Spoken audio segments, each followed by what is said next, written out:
I will give you one example of a business district called Eastleigh in Nairobi, where for the last 1 month, the mall owners have been fighting with the small vendors who are operating in the streets, and the claim is by the big shop owners that the small shop owners are blocking their view, their access to customers, etc, etc. Now, if in this city you do not operate within a formal setting like a shop or a shopping mall for that matter, you are classified as informal. If you're operating from the streets like a hawker, selling your goods, you are classified as a hawker.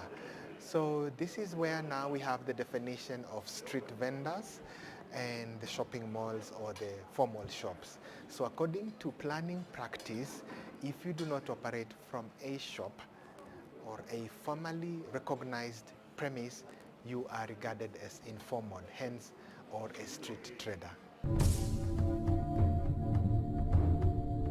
Let me then make a reflection about the city of Nairobi. Yes, we have very many formal businesses, formal shopping areas and precincts, but we equally have a large number of pedestrian consumers who would wish to buy their goods on the fly, on the streets as they walk home. Who serves them?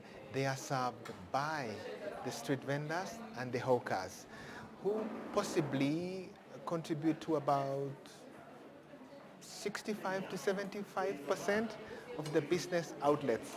If we take the totality of business outlets in Nairobi, majority belong to this class of street vending and hawkers, the informal sector. If I am a vendor in the streets of Nairobi, I'm not operating alone.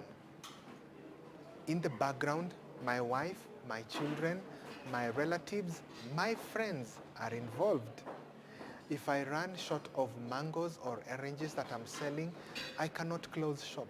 I will request a close friend of mine to go to the wholesale market, buy the stuff and bring it to me.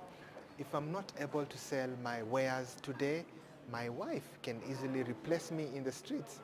As my kids grow, they accompany me to the streets, and my wife, my children will also form part of the shop. So the shop grows with time. So the vendor may come in as a single person, but somehow, somewhere, they are supported by a big network of people benefiting and supporting that same business. If yes, the street vendor in Nairobi is such an important person, and they occupy the streets, from a governance point of view, we can easily argue that they have a voice, they have a reason to be heard, because they are playing a big part in meeting the needs of you and I who are pedestrian consumers. So if spaces belong to street vendors, street traders are taken up by the formal entities, really that is not right. And that is why I came up with this question about whose city, whose space.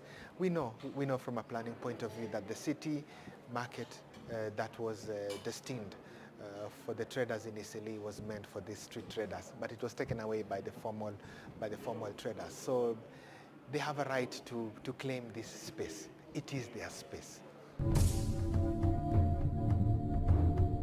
In formal planning engagements, we see the small picture, and the small picture is about putting up shopping malls, putting up residential units, putting up roads and other infrastructure.